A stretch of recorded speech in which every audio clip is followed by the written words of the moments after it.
All right, so what we're doing this week is introducing you to drawing from life. Think about drawing and a way to get you to do, to work um, in a way that's a little more thoughtful and what's the word I'm looking for? Um, I can't think of the word. So anyway, so we're going to look at contour drawings. And what you're going to need is either your sketchbook or a 9 by 12 white drawing paper. I think the sketchbook paper size is fine. And a ballpoint pen or gel pen or Sharpie, fine point Sharpie. So a contour is a line which defines a form or an edge of something. It's basically an outline of something. So the contour describes the outermost edges of a form as well as dramatic changes of plane within a form. So like the outline of a hand, this is a contour, but also the lines in between, like in between your fingers and on the knuckles, the wrinkles, those are also contours because it's wherever a plane changes, and it's P-L-A-N-E, meaning a surface, like the surface curves around and changes when it meets another surface.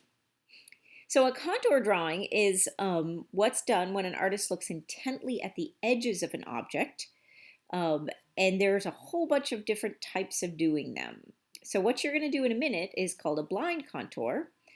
And then tomorrow for our Wednesday session, we're going to do some continuous line contours.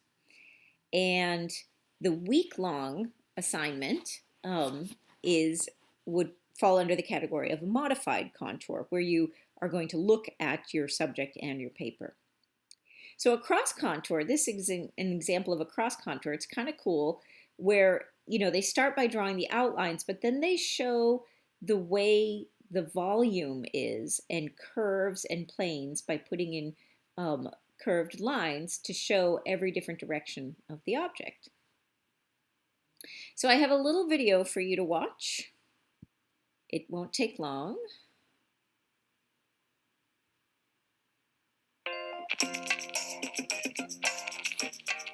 Today we're going to take a look at creating blind contour line drawings. And basically what I'm going to do is I'm going to try to move my eye at the same speed that I move my pencil as I'm looking at this object. Okay, and I'm going to draw the contour lines. I'm drawing a roller skate here. There are only two rules when creating a blind contour line drawing. First, if you want the line to be continuous, once you put your pencil down on the paper, you don't pick it up again. The second rule is that you can't look at your paper. So you need to be looking at your object 100% of the time. And like I said, I'm trying to move my pencil at the same speed that I'm moving my eyes across the contours of the object. Now the contours are the outlines of the object. Okay. Now, doing this exercise will help you in a couple of ways. First, it'll increase your hand-eye coordination. And everyone knows that hand-eye coordination is important in drawing, because you are looking at objects and you're interpreting that information in your mind, and then you're controlling your hands to transfer that information. So hand-eye coordination is important. The second thing it's doing is it's forcing you to look at the object. You're having to really look at it because you can't look at your paper at all, which leads you actually to the first secret to drawing. Now, there's three secrets to drawing, in my opinion, and the first secret to drawing is that drawing is at least 50% observation. You have to look at an object in order to draw it accurately. You can't take a photograph of an object without pointing the camera at the object. It would seem absurd, right, to say that you could take a picture or a photograph of an object without pointing a camera at it. Yet so many artists try to draw things without looking at it. Okay, so blind contour line drawings will help you get in the right mood for drawing. It'll help you learn to observe. So there are two things I want you to take away from this video, and one is that you are not supposed to look at your paper while you're drawing this. And the other is, if you look at the drawing that he finished of the roller skate, really wonky, right? It's not a beautiful drawing of a roller skate. And that's the same case with this blind contour drawing of the person. things don't line up, things don't meet, things don't match, because if you're not looking at your paper, it's harder to gauge how large things are and where they're going. So what you guys are going to do for the next about 10 minutes is you are going to open up to a clean page in your sketchbook and choose a position for your hand, which is anything but flat. So I write with my right hand, so I'm going to draw with my right hand, but I'm going to form my left hand into an interesting shape. Now, it can be anything you want as long as it's not flat. You know, it's not this or this.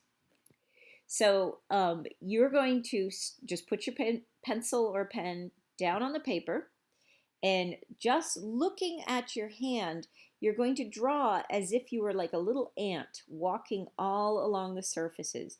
You're going to go up and down, and I would try to go twice as slow as he did in the video. He did his really quickly, and I would rather you guys slow down and really sort of find your way through all of the different shapes. Remember, don't look at your paper. It's so tempting.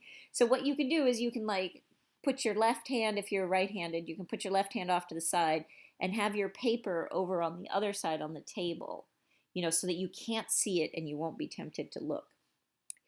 Go as slowly as a snail and try to get all of those little details, all of those nooks and crannies. There shouldn't be any smooth lines in this because we're not made up of smooth edges. There are little indentations and bumps everywhere. And please make it, it's hard to do it without looking, but try to stretch your lines so that you're making the hand at least as big as your hand is in real life. So I'm going to set a timer, and you're going to do one drawing of one hand position and then another drawing of any other hand position that you want. And I'm going to give you 5 minutes for each. Questions before you get started?